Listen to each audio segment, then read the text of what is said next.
Nah, pemirsa, judi online ini merupakan salah satu fenomena yang semakin meluas seiring dengan perkembangan teknologi dan akses internet yang semakin mudah. Aktivitas ini yang sebelumnya terbatas pada kasino fisik, kini dapat diakses melalui berbagai platform digital, menjadikannya lebih mudah dijangkau oleh siapa saja, kapan saja, dan di mana saja. Dan lalu bagaimana menghentikan fenomena yang telah menggerogoti kehidupan masyarakat ini? Untuk membahasnya, kami sudah terhubung dengan pakar psikologi forensik Reza Indragiri. Mas Reza, selamat pagi.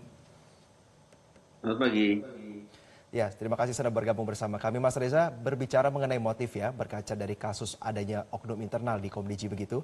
Kalau dari perspektif Bandar, Mas Reza, apakah Anda melihat pendekatan yang dilakukan Bandar ini menggunakan kelemahan seseorang atau hanya mengiming-imingi banyak uang untuk melatar belakangi dukungan dari pegawai Komdiji ini?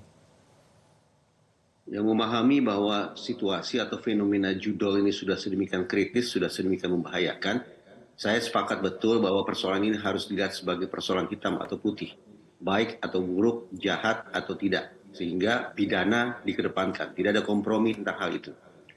Tetapi agar lebih komprehensif lagi, sudut psikologi forensik juga memberikan pandangan bahwa masalah ini perlu diperluas sudut pandangnya. Bahwa ada sebagian orang-orang yang melakukan judi online semata-mata dengan motif sosial, rekreasional. Mereka berjudi ketika orang di sekitar mereka berjudi untuk mencairkan suasana. Jadi ketika misalnya acara kumpul-kumpul sudah selesai, mereka pun berhenti melakukan judi. Motif lainnya adalah mereka yang paling parah yang sudah sampai katakanlah titik adiksi atau titik candu. Nah, sudah barang tentu pada orang-orang semacam ini di samping sekali lagi perlu penindakan pidana, perlu diberikan pula penanganan yang sifatnya rehabilitatif atau penyembuhan.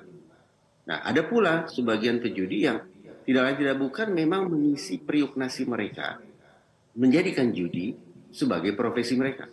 Menghidupi keluarga, memenuhi kebutuhan sehari-hari, mencari uangnya di mana? Sekali lagi lewat judi online. Nah, spektrum yang ternyata katakanlah majemuk ini memberikan pemahaman kepada kita bahwa sekali lagi di samping melakukan langkah-langkah penegakan hukum yang masif, di samping itu juga perlu dilakukan pendalaman terhadap masing-masing individu guna memastikan bahwa penanganan terhadap mereka tepat. Nah, para bandar sendiri saya bayangkan tidak peduli terhadap apa sesungguhnya motif ataupun latar belakang orang melakukan aktivitas judi. Bagi para bandar, saya pikir pemikiran mereka cuma satu, yaitu menangguk keuntungan sebanyak-banyaknya. Terhadap bandar, dengan cara pikir sedemikian rupa, maka tidak ada cara lain kecuali dengan penegakan hukum setegas-tegasnya. Iya, Mas Reza, ini kan para pemain judi banyak masyarakat kelas menengah bawah sebenarnya ya untuk kelas ekonominya. Nah, bagaimana pendekatan ke mereka yang tepat agar mereka ini mau berhenti, selain juga menghabiskan uang begitu?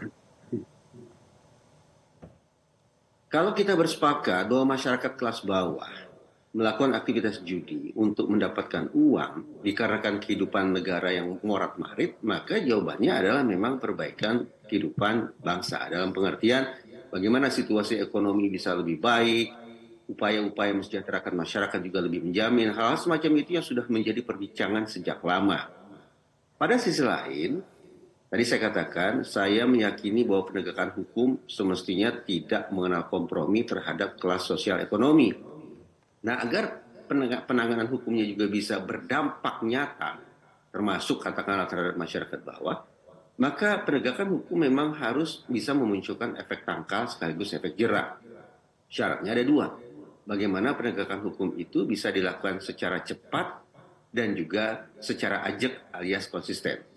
Persoalan-persoalan semisal konsorsium 303 yang dulu sempat menggemparkan konon adanya sindikat judi online di dalam otoritas penegakan hukum itu sendiri, menurut saya merupakan satu hal yang harus dijawab secara tegas.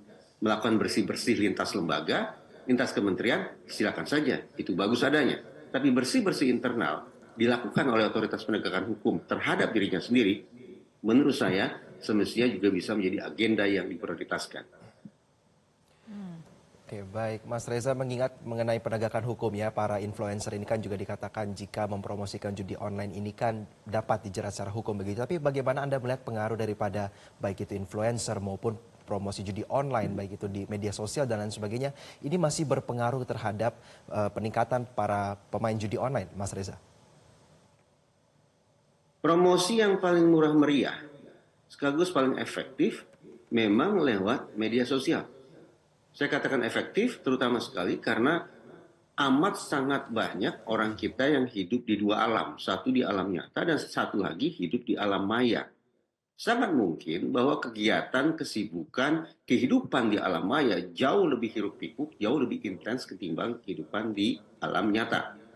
Promosi-promosi judi online bisa berlangsung 24 jam sehari, dimanapun itu dengan perantara media sosial. Terlebih ketika kemudian yang berpromosi adalah orang-orang yang bisa memiliki efek sugesti terhadap masyarakat banyak. Siapa itu? Ya mereka yang dianggap kaya, mereka yang dianggap memiliki daya tarik secara fisik, mereka yang dianggap memiliki pola hidup yang serba indah, hal-hal semacam itu yang secara instan akan bisa mempengaruhi proses berpikir masyarakat, sehingga menjadikan judi sebagai cara bagi mereka untuk menemukan solusi atas segala persoalan hidup mereka sehari-hari, baik persoalan finansial, persoalan kebosanan, persoalan ketidakpastian hidup, dan seterusnya, dan seterusnya. Nah, karena itu, ya ayo kita konsisten saja.